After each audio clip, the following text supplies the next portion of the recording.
The grocery store glowed like a small universe of light against the gray December sky. Outside, snow had begun to drift lazily through the air, soft flakes floating past windows lined with red ribbons and plastic holly. Inside, the world was warm, buzzing, alive. The sound of laughter mingled with the faint melody of a Christmas song that had been playing for weeks now. It's the most wonderful time of the year. For most people, it was. Carts rolled across polished floors, squeaking as children begged for chocolate Santas, and parents sighed, pretending they still had energy left after a long day. The smell of cinnamon, coffee, and baked bread wrapped around the aisles like a comforting blanket. Everything sparkled: ornaments, foil wrapping paper, candy canes stacked in shiny towers. It was the kind of place that made you forget, for a moment, that the world could ever be cold. But near the far end of the store, by the frozen food section, a small corner of quiet existed. A young woman knelt beside a little boy. Her coat was worn, her gloves mismatched, one pink and one gray. The fluorescent lights above flickered slightly, reflecting in her tired eyes. Still, she smiled, a soft, fragile smile meant to hide how heavy her heart felt. "Mom," the boy said, tugging on her sleeve, "can we get this one?" His finger pointed to a frozen turkey behind the frosted glass. The label shimmered gold. Grand Feast, Premium Turkey. 10 pounds. The kind of turkey that sat in glossy advertisements, perfectly roasted, surrounded by cranberries and smiling families. Her name was Rachel Morgan, and she wished more than anything that she could say yes. But she couldn't. Not this year. "Not this time, sweetheart," she said gently, brushing a strand of hair away from his forehead. "Maybe next Christmas, okay?" The boy nodded slowly, though the disappointment was clear in his eyes. His name was Liam, 7 years old, curious, kind, far too observant for his age. He didn't throw a tantrum, didn't pout or plead. He just stood quietly, watching the turkey a few seconds longer, as if memorizing the way it looked, the shape of something normal, something that belonged in happier homes. Rachel placed a small carton of milk into her basket. Beside it were 2 loaves of bread, a can of soup, and a pack of tea bags. That was all. Her paycheck from the diner had already disappeared into rent and bills, and even though she worked double shifts, she never seemed to catch up. Still, she kept her chin high. Christmas was supposed to be about love, not money. She told herself that every day, even when she wasn't sure she believed it. She reached for Liam's hand, squeezing it gently. "Come on, kiddo. We'll make something nice at home, promise." He smiled up at her, because he wanted her to feel better. A few aisles away, another story unfolded. A tall man in a tailored navy coat pushed a shopping cart full of expensive brands. His phone sat in one hand, thumb scrolling endlessly through emails. His other hand guided the cart absently, as if it moved itself. He had the look of someone used to getting things done, sharp, composed, unreachable. His name was Daniel Reed, and people in the city knew his name well. Founder of Reed & Sons Developers, one of the most successful construction companies in the region. He built towers, malls, gated communities, the kind of places people like Rachel Morgan could only dream of living in. He had everything: money, power, respect. Everything but peace. His wife, Hannah, had passed away 3 years earlier, and though the world saw a man who had conquered loss through ambition, Daniel knew the truth. He had simply buried himself under work so he wouldn't have to feel. In the child seat of the cart sat his son Noah, 7 years old, legs swinging, humming softly to the Christmas tune echoing through the store. He was a bright, curious boy, with a smile that reminded Daniel too much of Hannah. The same dimple, the same light in his eyes. Every time he laughed, it was like hearing an echo from the past, something beautiful and painful all at once. Daniel glanced up from his phone for a moment. "You doing okay, champ?" "Yeah," Noah said cheerfully, reaching for a candy cane hanging near the aisle. "Can we get one of these?" Daniel smiled faintly. "Of course." He tossed 2 into the cart, his attention already sliding back to a message from his office. Another deal, another meeting, another thing that didn't matter. Then Noah stopped humming. His small voice broke through the hum of the store. "Dad," Daniel didn't look up. "Dad, that lady over there, she can't buy a turkey." It was said so simply, so innocently, that Daniel almost didn't register the words. When he finally glanced up, he saw Noah pointing across the aisle toward the frozen section. At first, Daniel saw nothing unusual. Just shoppers. A woman and her child walking away, the woman pushing a basket that looked nearly empty. But then, he noticed her coat, the worn edges, the way her shoulders slumped. He noticed the little boy, staring longingly at the freezer before his mother led him away. Noah tugged his sleeve again. "Dad, did you hear me? She can't buy a turkey." Daniel frowned. "Son, you don't know that." "But I heard her," Noah insisted, voice earnest.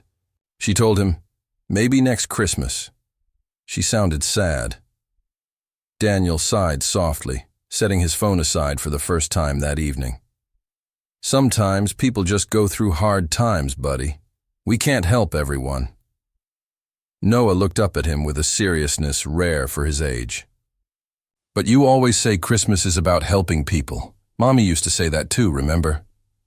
The words hit harder than any truth Daniel had faced all year. Mommy used to say that too. He froze. For a moment, the entire store seemed to quiet. The music faded, replaced by the sound of Hannah's laughter in his mind, the way she used to hum Christmas carols while baking cookies for the neighbors. She had always believed kindness was a duty, not a choice. Every year, she'd gather extra gifts for families who couldn't afford them, no matter how busy life got. He remembered her once saying, "Money builds walls, Danny. Kindness breaks them down." Daniel had nodded back then, too focused on work to listen. Now, the echo of those words tightened something inside him that success had numbed. He looked down at Noah, who was watching him expectantly. "Can we help them, Dad? Just this once?" Daniel stared at his son's face, so open, so full of the goodness he feared might one day fade if the world got to him first. He swallowed hard, feeling a lump rise in his throat. "Stay here for a minute, buddy," he said finally, giving Noah's hair a gentle ruffle. "I'll be right back." Rachel and Liam had reached the checkout line. The store was busier now, a long queue forming behind them. She held her few items close, mentally calculating if she had enough. Bread, milk, soup. It would stretch through the week if she skipped her own breakfast. Liam placed a small box of cookies on the belt. His favorite kind, the ones with chocolate chips shaped like stars. Rachel smiled sadly. "Not today, sweetheart." "Please, Mom. Just this once." She shook her head, voice soft but firm. "We can't, honey. Maybe next time." He nodded, trying to be brave, and quietly put them back. The cashier scanned the last of her items and gave the total. Rachel reached into her pocket, counting coins. Behind her, someone cleared their throat, and she could feel eyes on her, impatient shoppers waiting for her to hurry up. She forced a smile that didn't reach her eyes. That's when she heard a calm voice beside her. "Excuse me," the man said. She turned, startled. A tall man stood there with kind eyes and a gentle smile. He carried a basket filled with groceries, bread, vegetables, a pie, and at the top, a large golden turkey. "I think you forgot something," he said softly. Rachel blinked in confusion. "I'm sorry?" "These," he said, setting the basket down beside her. "They're yours." She looked from the basket to him, unsure what to say. "There must be a mistake." "I didn't—" "No mistake," he interrupted gently. "My son told me what happened. Please, let us help." "I can't accept this," she whispered, her voice trembling. "You don't even know us." He smiled again, the kind of smile that made people believe him. "Christmas isn't about knowing people. It's about caring anyway." The cashier, who had been watching, wiped at her eyes and began scanning the new items without a word. Liam looked up at his mother, eyes wide as the turkey slid across the counter. "Mom, are we really getting a turkey?" Rachel swallowed hard, nodding. "Yes, baby, we are." When the man handed her the receipt, she could barely speak. "Thank you," she whispered. "You don't know what this means to us." He shook his head. "You don't owe me anything. Just promise me you'll have a beautiful Christmas." She nodded again, tears finally spilling over. Her son clutched her hand, beaming as they walked toward the door. From across the store, Noah watched them leave, his small face glowing with pride. "Did we help them, Dad?" he asked quietly when Daniel returned. Daniel looked down, eyes warm for the first time in a long while. "We did, buddy," he said. Noah smiled, "just like Mommy used to." Daniel's breath caught. He knelt, pulling his son close. "Yeah," he whispered, "just like Mommy used to." Outside, the snow kept falling, slow and endless. But for the first time in years, Daniel Reed felt something stirring in his chest, something money had never bought and time had almost stolen. It was simple. It was love. And somewhere beyond the glowing windows of that grocery store, a mother and her son walked home carrying a golden turkey and a heart full of hope. The world outside was quiet. Snowflakes spun through the air like feathers, landing softly on the dark streets of Maplewood. The glow from the street lamps turned the snow into silver dust, and the sound of distant bells echoed faintly through the night. Rachel held Liam's hand as they walked home from the grocery store, the paper bag warm against her chest, the turkey resting heavily inside. For the first time in weeks, she felt warmth that didn't come from a heater or a cup of tea. It came from gratitude, from something deep and fragile that she hadn't felt in a long time. Kindness. Liam kicked at a patch of snow, his laughter breaking through the cold air. "Mom, did you see his coat? It looked so fancy." Rachel smiled. "Yes, sweetheart. He looked like he came out of one of those Christmas movies you like." "Do you think he's Santa?"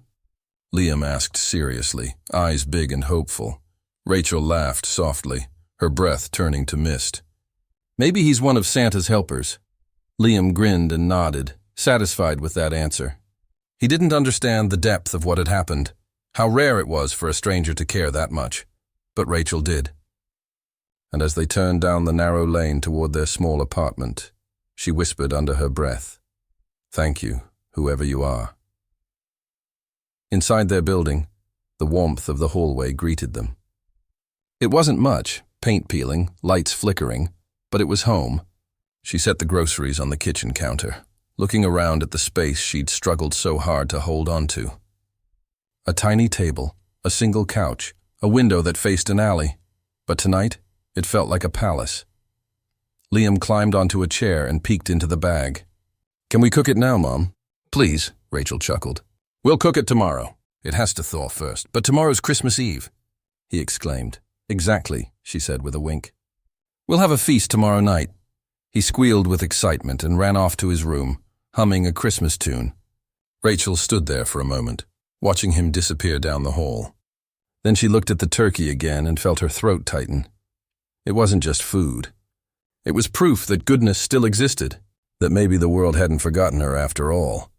Across town, in a house that looked like something out of a holiday catalog, Daniel Reed was sitting by the window with a cup of coffee gone cold. The mansion was quiet. Too quiet. Noah had fallen asleep on the couch, a blanket tucked under his chin, the faint flicker of the fireplace casting shadows across his face. Outside, the snow fell heavier now, covering the manicured garden, and the long driveway in white. Daniel stared at the reflection of the fire in the glass and let the silence settle. He'd done something that day that shouldn't have felt so extraordinary, helping someone in need, and yet it stirred something in him, something that wouldn't let him rest. He thought about the woman's face, the surprise, the hesitation, the tears she tried to hide. He thought about her son's smile, the way Noah had looked at him afterward, full of pride and warmth. It had been so long since he'd seen that look in his boy's eyes, and it hit him. This wasn't about a turkey. It was about connection, about doing something his wife would have done without hesitation. He leaned back in the chair, whispering quietly, "You'd be proud of him, Hannah." For a moment, he could almost feel her beside him, the scent of her perfume, the sound of her laughter as she'd wrap her arms around him from behind and whisper, "You're too serious, Danny. Life's meant to be lived, not managed." He smiled faintly. "You were right," he murmured. "You always were." The next morning, Christmas Eve arrived with sunlight spilling through the windows and the smell of snow in the air. Rachel woke early, bundled in an old sweater and set to work in the kitchen. The turkey was thawed, the oven preheating, and she hummed softly as she prepared it. It wasn't perfect. She didn't have half the ingredients fancy recipes called for, but it was theirs. Liam sat at the table, cutting paper snowflakes and sticking them to the window. "It's going to look so nice, Mom," he said proudly. "It's like we live in one of those Christmas cards," Rachel smiled. "It really does, doesn't it?" As the turkey roasted, the aroma filled their small apartment, seeping into every corner. For the first time in years, Rachel felt like she could breathe. Then came a soft knock on the door. She frowned, wiping her hands on a towel. It was rare for anyone to visit them. She opened the door and froze. Standing there, holding a wrapped box and a shy smile, was Daniel Reed. "Good morning," he said warmly. "I hope I'm not intruding." Rachel blinked, completely stunned. You're the man from the store," he nodded. "Guilty." He glanced inside, taking in the small apartment, the decorations made of paper and string, the faint smell of roasting turkey. "I just wanted to make sure you and your son were doing okay." "We're more than okay," she said softly. "You already did more than enough," he hesitated, holding out the box. "And this is just a small something." "From me and my son," she shook her head. "Please, you don't have to." "I know," he said gently. "But I want to." She looked at him for a moment, then finally accepted it. The box was light, wrapped neatly in silver paper. Inside, she found a warm winter coat and a smaller one folded beneath it, Liam's size. She covered her mouth, overcome with emotion. "I don't know what to say," she whispered. "Just, Merry Christmas," Daniel said softly. Liam came running from the kitchen, eyes wide. "Mom, who's that?" Rachel smiled through her tears. "This is Mr. Reed. He's—" "The man who helped us at the store," Liam gasped. "You're the turkey man." Daniel laughed, the sound genuine and bright. "I guess I am." Noah appeared from behind him, carrying a small bag of cookies. "Dad, can I give him these?" Daniel nodded. "Go ahead." Noah handed the bag to Liam. "We made them last night. My mom used to make them too. They're the best." Liam's face lit up. "Thanks. Want to come in?" "We have turkey!" Rachel opened her mouth to protest, embarrassed by the simplicity of their home, but Daniel just smiled. "If it's no trouble—" "It's not," she said softly. "Please, come in." The tiny apartment was soon filled with laughter and warmth. The two boys sat together at the table, eating cookies and talking about cartoons. Rachel and Daniel stood nearby, plates in hand, the awkwardness slowly melting away. "It smells amazing," Daniel said sincerely. "You did all this yourself?" Rachel nodded, cheeks flushing slightly. "It's not much, but—" "It's something," he smiled. "It's perfect." They ate together, the conversation easy and unforced. Daniel found himself laughing, really laughing, for the first time in years. Rachel talked about her job at the diner, how she used to study nursing before life got in the way. He listened, genuinely interested, and when she spoke about her late husband, an army medic who'd passed away overseas, Daniel felt a deep respect. "You've been through a lot," he said quietly. She nodded. "We all have. But I have my son. He keeps me going." He looked over at Noah and Liam, now giggling as they made a mess with whipped cream. "Yeah," he said softly. "They have a way of reminding us what matters." Later, as the afternoon faded into evening, Daniel helped her clear the table. The boys were in the living room, building a fort out of blankets. Rachel turned to him and said, "I still don't understand why you came." "You don't even know us." He set down a plate, thinking for a moment before replying. "Because I spent years thinking success was about how much you could build, But that day in the store, my son reminded me that real success is about how much you can give. Her eyes softened. Your wife must have been a lucky woman, he smiled faintly. She was the one who taught me all this. I just forgot for a while. Rachel looked down, her voice gentle. Maybe you were meant to remember. He met her eyes, and for a moment, neither of them spoke. The air between them was calm, fragile, and full of quiet understanding. Outside, the snow had begun again, falling steadily, blanketing the city in peace. When Daniel and Noah finally left, Rachel stood at the window, watching their car drive away. She didn't know what would come next, if they'd ever see each other again. But she knew this. Something had changed, not just for her. Not just for him. Something inside both of them had been repaired, softly, by the simplest act of kindness. And as she tucked Liam into bed that night, he looked up and whispered, "Mom." Today felt like a real Christmas movie. She smiled, stroking his hair. It kinda was, wasn't it? He nodded sleepily. Do you think we'll see the turkey man again? Rachel laughed softly. Maybe we will. But deep down she hoped they would, because sometimes the people who walk into your life by accident are the ones who end up changing it forever. And that night, as snow covered the rooftops and the city slept under a blanket of white, a millionaire father and a struggling mother both dreamed of the same thing: hope, love, and the quiet magic that only Christmas can bring. The snow didn't stop that night. By morning, Maplewood looked like a postcard, white rooftops, icy branches glittering in the sun, and smoke curling from chimneys into the pale sky.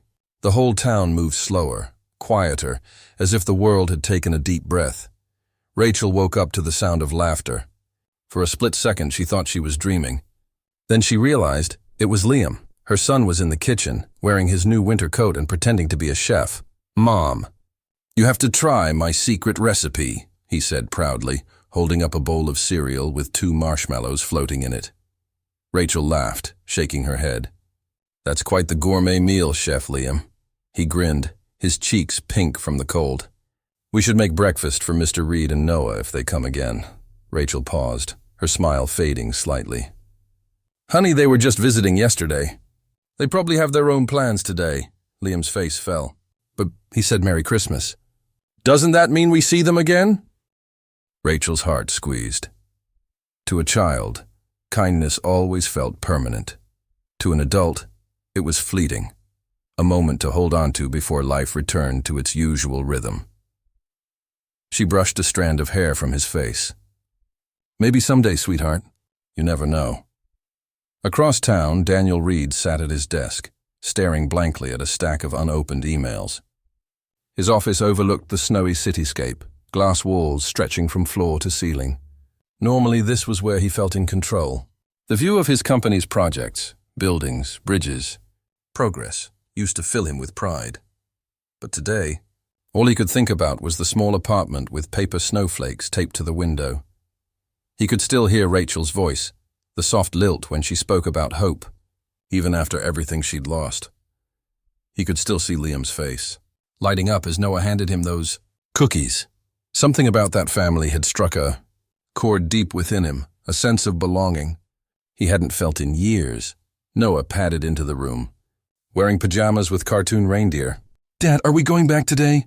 Daniel turned in his chair. "Back where, buddy?" "To the lady and the boy," Noah said matter-of-factly. "You know, the turkey people," Daniel chuckled under his breath. "I think they're having their own Christmas today, champ. But we could help." Noah insisted. "Mom always said Christmas is better when you share it." Daniel froze at those words. It was uncanny, his late wife's philosophy echoing out of their son's mouth. He looked at Noah, seeing so much of Hannah in him, the way his eyes shone with empathy, the way he thought of others before himself. "You really think we should go?" Daniel asked quietly. Noah nodded eagerly. "Yeah, maybe we can take them more cookies. Or presents. Or," he gasped suddenly, "can we invite them to the Christmas dinner tonight?" Daniel hesitated. He hadn't planned anything special. His house was full of decorations but empty of guests. His colleagues always invited him to their gatherings, but he usually declined. Christmas had become a quiet affair, something he endured rather than celebrated. But this year felt different. He smiled faintly. You know what, buddy? That's a great idea. Noah jumped up and down. Yes, we're going. Daniel grabbed his coat, a sudden energy filling him. All right then. Let's make this Christmas count. Meanwhile, Rachel was setting the table for lunch when another knock came at the door. Her stomach fluttered. Could it be? She opened it to find Daniel and Noah standing there again, bundled in coats and scarves, holding 2 steaming cups of cocoa and a wrapped box between them. Liam's delighted squeal from behind her said everything. You came back. Daniel laughed. We promised a proper Christmas, didn't we? Rachel blinked, still stunned. I thought you had family plans. He shrugged lightly. Plans change. Besides, we have a proposition. She tilted her head. A proposition? Noah stepped forward. We want you and Liam to come over for dinner tonight. We're making a big Christmas feast. Rachel's jaw fell slightly. Oh, I don't know if, please, Noah said, eyes wide. It won't be the same without you. Liam ran up beside his mother, tugging on her sleeve. Can we, Mom? Please, please. Rachel's heart melted at the sight of both boys' eager faces. She looked at Daniel, who simply gave a warm, reassuring smile. All right, she said softly. We'll come. Noah whooped with excitement, and even Daniel chuckled. Great. We'll pick you up at 6. As they left, Rachel stood at the doorway, still processing what had happened.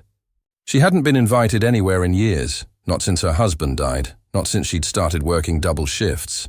Christmas had always been a quiet, lonely affair, and now she'd been invited to a millionaire's home. She exhaled shakily, half nervous, half excited. Guess we'd better find our best clothes, she murmured. Evening fell softly over Maplewood.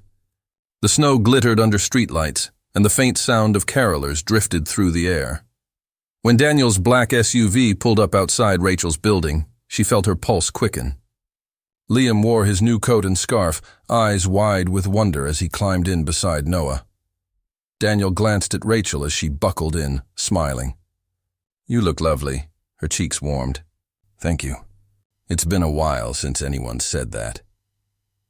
The ride was quiet at first, filled with the hum of the heater and the soft chatter of the boys in the back. But as they approached the Reeds' home, Rachel's breath caught. The house glowed like something from a dream, wreaths on the doors, fairy lights along the roofline, and a massive Christmas tree visible through the window. Wow, Liam whispered. It's like Santa's mansion, Daniel chuckled. Something like that. Inside, the warmth hit them instantly. The scent of roasted ham, cinnamon, and pine filled the air.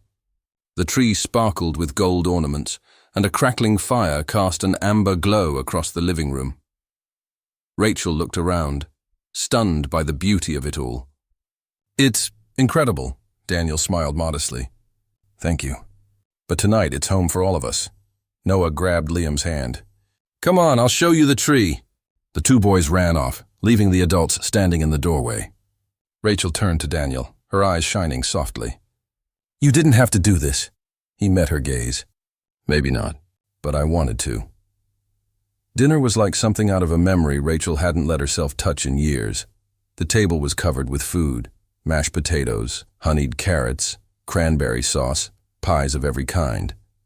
Laughter echoed through the house as the boys chatted endlessly, telling jokes that made no sense but made everyone laugh anyway.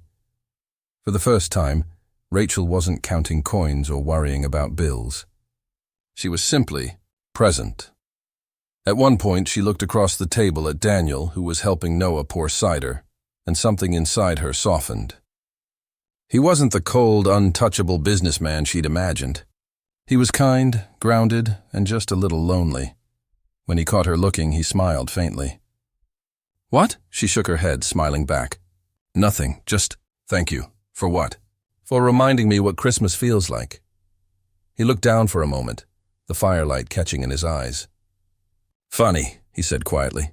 You're the one reminding me. After dinner, the boys sat by the fireplace opening small presents. Rachel helped clear the table, but Daniel stopped her. Hey, leave it. It's Christmas, she laughed softly. I'm not used to leaving dishes for someone else. Then it's time you start. They stood together for a moment in the soft glow of the tree. Daniel poured them both a little cider and they clinked glasses gently. To unexpected company, he said. She smiled. To unexpected kindness.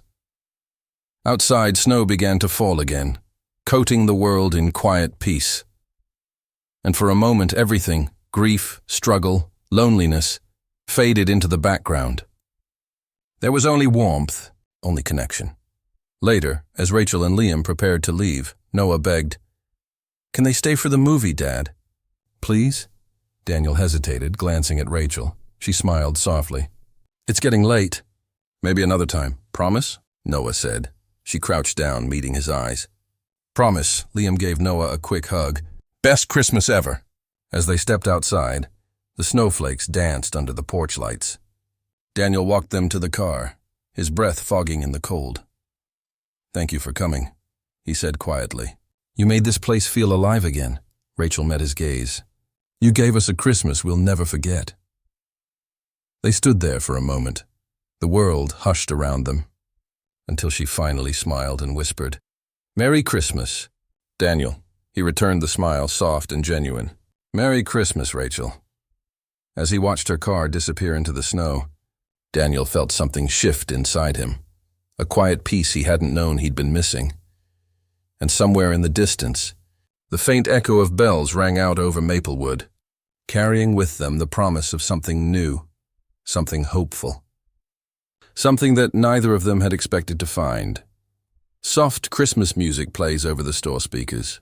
Shoppers hurry through the aisles, their carts filled with wrapping paper, candy canes, and bright red poinsettias. The air smells of cinnamon and roasted nuts. Near the frozen food section, the young mother, Lena, pushes her cart slowly, her son Mason walking beside her. She stops at the freezer door, staring at the frozen turkeys again, the same one she and Mason had looked at last night. Her fingers tighten around the handle of the cart. "Lena, maybe next year." Mason's voice is soft beside her. "Mason, Mommy, it's okay. We can just have soup." "Soup's good too." She forces a smile and brushes his hair back. "Lena, you're my brave boy, you know that?" He nods, even though his eyes are glued to the golden turkey behind the glass. Lena counts her coins carefully, the sound of each clink echoing louder in her ears than the Christmas carols. She sets down a loaf of bread, a small carton of milk, and 2 cans of soup. Mason's eyes fall on a box of chocolate cookies on display. "Mason, can we get these, Mom?" "Just this one time." Lena bites her lip.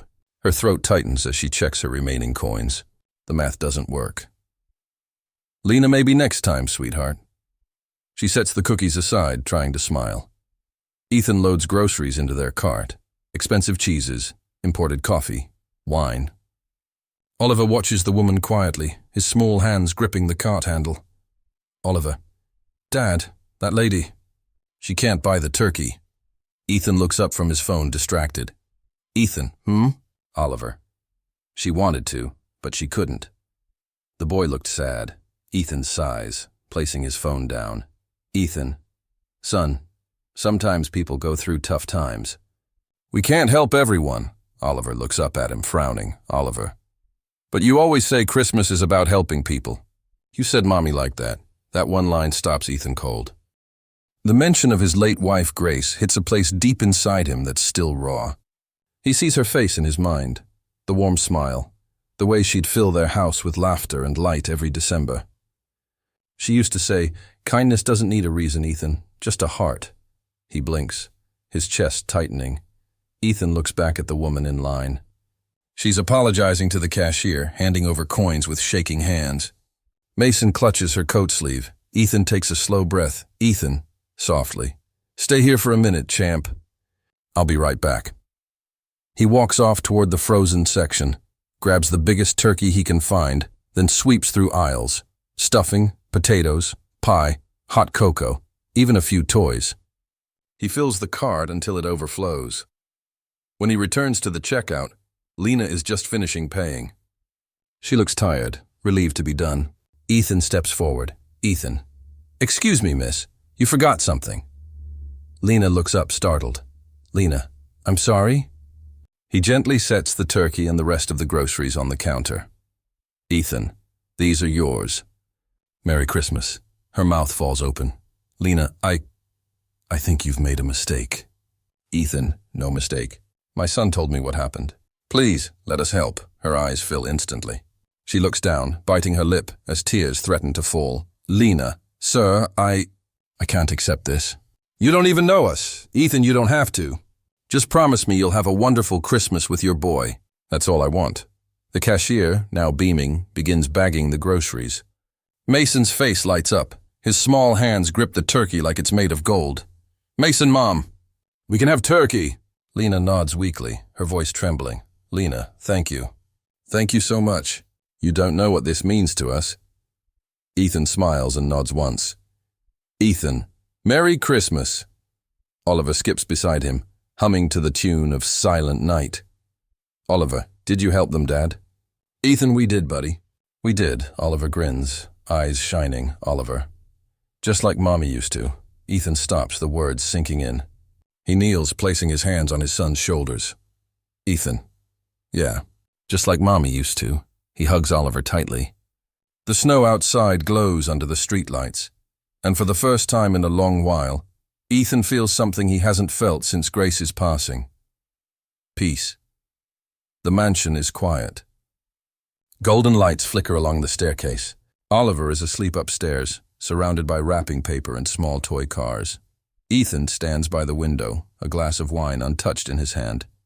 Snow drifts softly outside, blanketing the world in white. He sees the reflection of the Christmas tree, bright, beautiful, and yet hollow.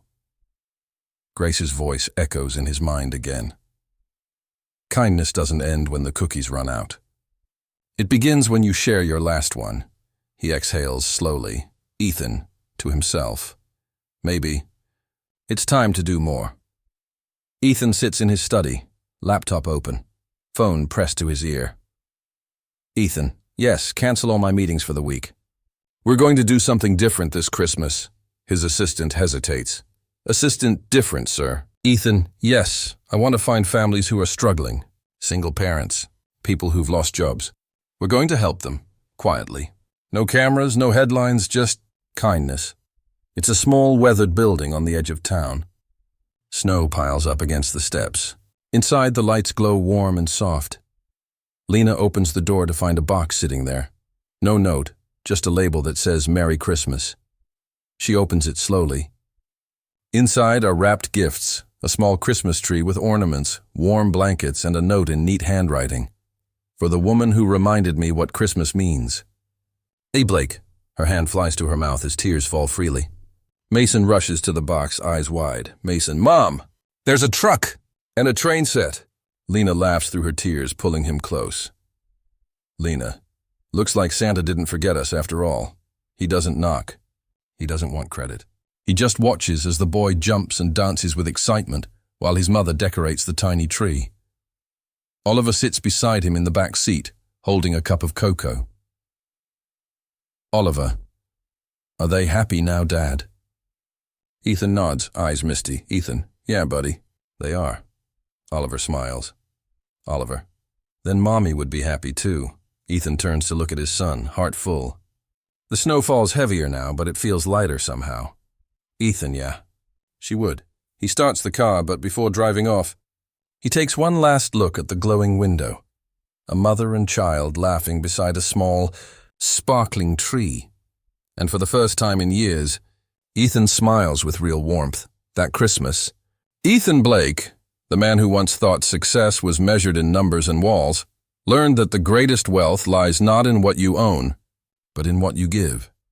His small act of kindness sparked a change that spread far beyond one grocery store, one family, or one night, because sometimes all it takes to warm a cold world is one good heart, and the courage to listen when a child says, she can't buy the turkey. Snow still blankets the streets. Christmas lights twinkle faintly on rooftops, some beginning to dim as the holiday weekend fades. The camera pans across the small town of Maplewood, quiet and peaceful, except for one house, where something new is stirring. Inside the Blake mansion, Ethan is at the kitchen counter, sleeves rolled up, pouring hot chocolate into 2 mugs. His son, Oliver, sits at the table drawing a picture, A family of 3 holding hands beside a Christmas tree. Ethan pauses when he sees it. Ethan, softly. That's beautiful. Buddy. Oliver looks up, smiling. Oliver, it's us. And Mommy's in heaven, but I put her here too, see? She's the star on the tree. Ethan's eyes glisten. He nods slowly. Ethan, she'd like that. They sit quietly for a moment, the hum of the heater and the gentle snowfall outside filling the silence. Then Oliver breaks it. Oliver, Dad, can we do it again? Ethan, do what again? Oliver, help people. Like we did for the lady and the boy. Ethan looks at him. The same earnest eyes Grace used to have when she'd say, why not us? He takes a long breath. Ethan, you know what? Yeah, we can. But this time, let's get others to help too. Oliver's eyes brighten. Oliver, like a Christmas team. Ethan laughs quietly. Ethan, exactly. A Christmas team. A small, cozy building with faded red doors and a hand-painted sign that reads, Maplewood Outreach Hall.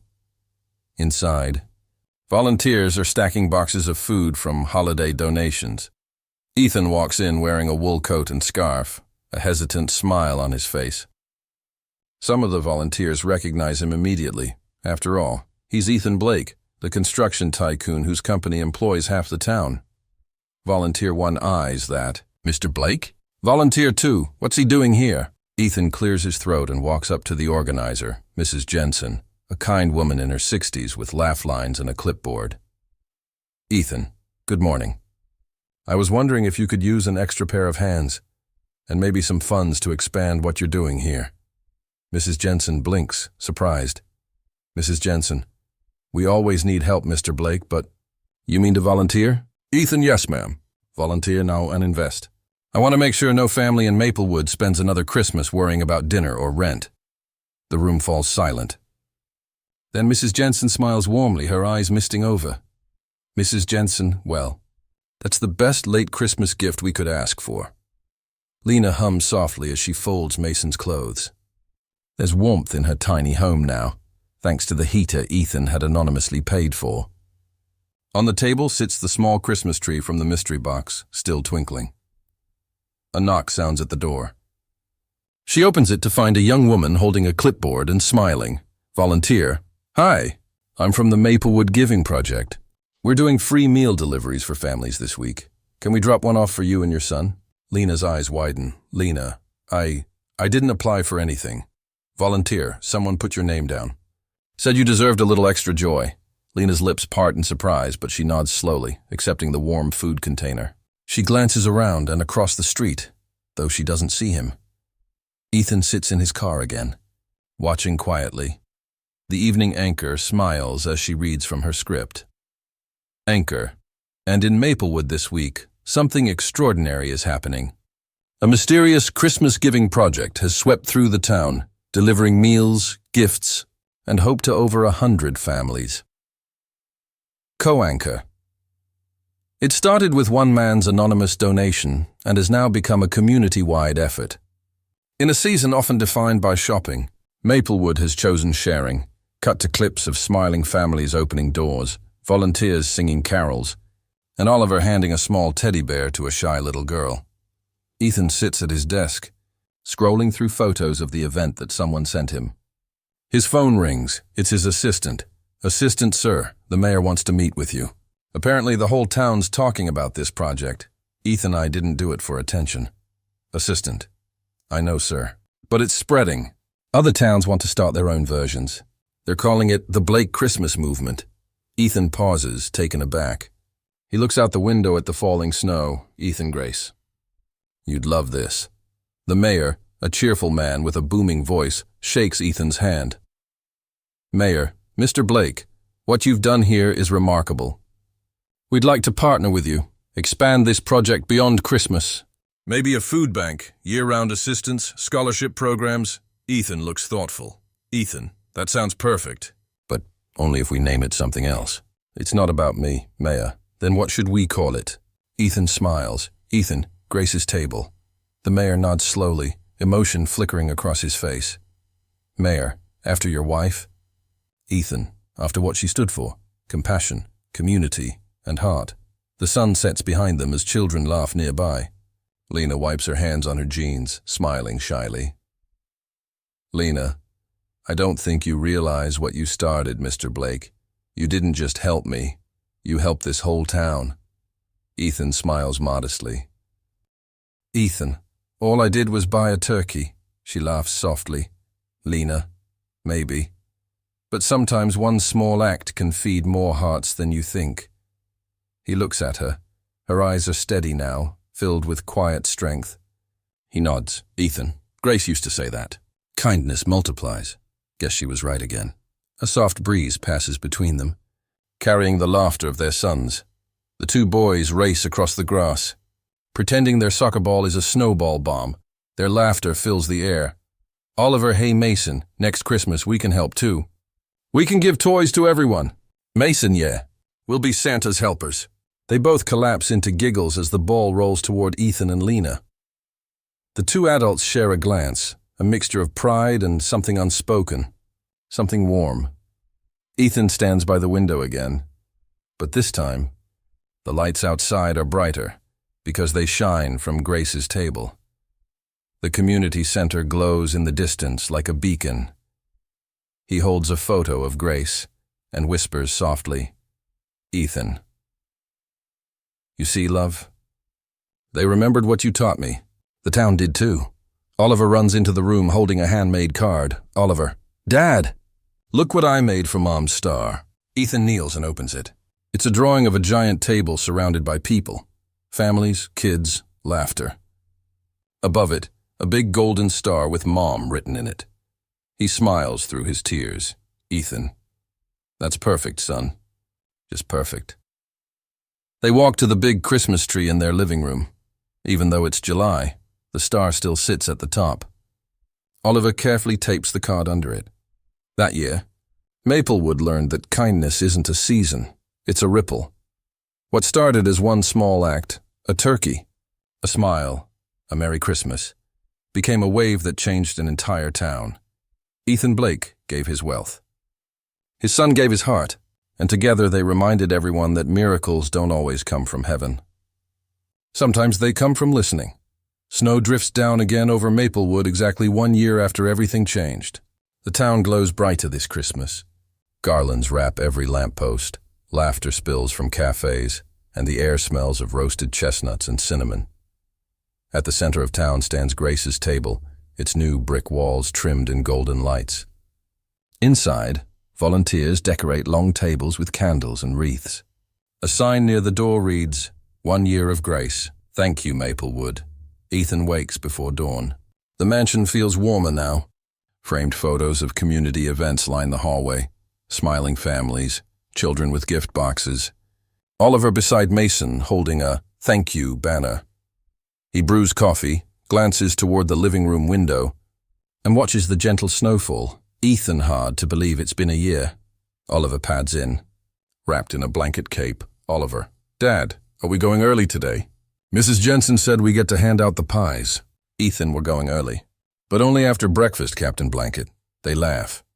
The light between them is easy now. No tension, no distance, just warmth. By mid-morning, Grace's table hums with energy. The once quiet community center now stretches into 3 rooms, one for hot meals, one for toys, and one small classroom where volunteers teach job skills. Lena moves through the crowd with a clipboard, her smile bright, her hair tied back neatly. She's confident now, no longer the tired mother from the grocery store freezer aisle. Lena makes sure the gluten-free trays go to the left table. Please, and save the chocolate pie for the kids section. She turns, spotting Ethan and Oliver walking in with a cart piled high with turkeys. Lena, you two made it just in time. Ethan. We couldn't let Christmas start without the main course. Oliver waves at Mason across the hall. The 2 boys sprint off toward the toy area, laughing, already plotting mischief. As the day unfolds, families stream in. The hall fills with chatter, holiday songs, and clinking dishes. Ethan helps carve turkeys while Lena manages donations. Later, during a lull, she joins him at the serving line. Lena, you know, last year on this day, I was standing in a grocery store wondering how to tell my son we couldn't afford dinner. Ethan pauses, knife hovering over the turkey. Lena. Now look at us. We're feeding the whole town. He meets her gaze. Ethan, you did that too. This place runs because of you. Lena, because of us. They share a quiet moment as snow swirls outside the windows. Meanwhile, Oliver and Mason are in the back room, whispering conspiratorially. A cardboard box sits between them. Mason, did you hide it? Oliver, yeah, it's for the surprise at the end. Dad doesn't know. They nod solemnly, the serious kind of solemn only 8-year-olds can manage, then giggle uncontrollably. When Mrs. Jensen passes by, she raises an eyebrow. Mrs. Jensen, what are you two up to? Oliver, nothing. Christmas magic. She chuckles and moves on. By sunset, hundreds of people fill Grace's table. The air glows gold from candlelight. The mayor steps onto a small wooden stage, microphone in hand. Mayor, ladies and gentlemen, neighbors, friends, 1 year ago, this place was just an idea. Today it's a home for hope. And it all started with one act of kindness. He gestures toward Ethan and Oliver. Applause ripples through the hall. Ethan looks embarrassed, but Oliver beams. Mayor, tonight we celebrate not wealth, not charity, but community. Merry Christmas, Maplewood. The room erupts with cheers and carols. Children rush to the dessert table. Couples dance between the rows of chairs. As the music softens, Oliver tugs his father's sleeve.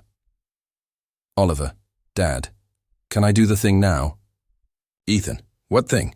Oliver, the surprise. Mason and I worked really hard. Ethan nods, smiling. Oliver climbs onto the stage, Mason beside him holding a small box wrapped in red paper. The crowd quiets. Oliver loudly into the mic. Hi, everyone. We made something for Miss Lena and my dad. Gasps and laughter ripple. Ethan and Lena exchange curious looks. Oliver opens the box. Inside is a handmade ornament shaped like a turkey, painted gold and glittering under the lights. Around its neck hangs a tag, the turkey that started it all. Oliver, last year a lady couldn't buy one of these, and my dad helped. Then everyone helped, so we thought we should never forget it. The hall fills with a collective awe. Lena covers her mouth, eyes wet. Ethan swallows hard. Ethan Grace would have loved this. Lena, she's probably smiling right now. Oliver hangs the ornament on the tall pine tree in the corner. The crowd applauds. Some wipe tears away. Later that night, after the guests leave and volunteers tidy up, Ethan steps outside to breathe the cold air. Snow falls thicker now, blanketing the street in silver. Lena joins him, wrapping her coat tighter. Lena, you ever think how strange it is? One turkey changed everything. Ethan, sometimes I still can't believe it. I spent years building things that didn't matter as much as this one hall. They watch through the window as the boys chase each other around the empty tables, laughing. Lena, you gave this town more than food. Ethan, you gave it connection. He shakes his head gently. Ethan, no, we did. You, Oliver, Mason, Mrs. Jensen, all of us. A comfortable silence settles between them. Then Lena smiles faintly. Lena, you know, I used to hate snow. It meant cold, bills, walking everywhere. Now, it feels different, Ethan.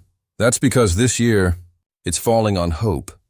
Their eyes meet, soft and sincere. Inside, Oliver and Mason drag Ethan over to the Christmas tree again. Oliver, Dad, we almost forgot.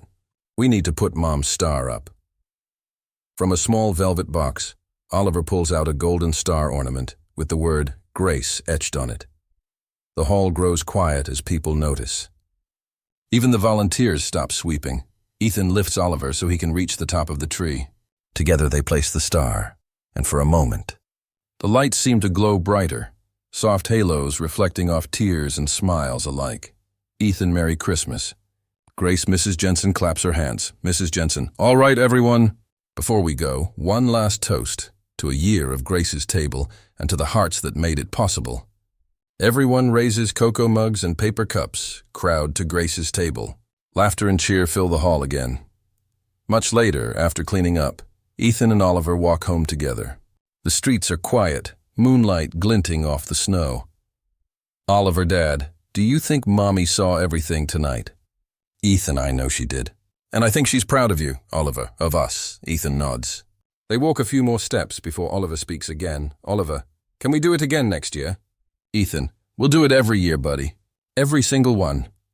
Oliver grins and takes his father's hand. Together they walk toward the warm glow of their house. The next morning the town woke to the sound of bells and laughter. Grace's table opened its doors again.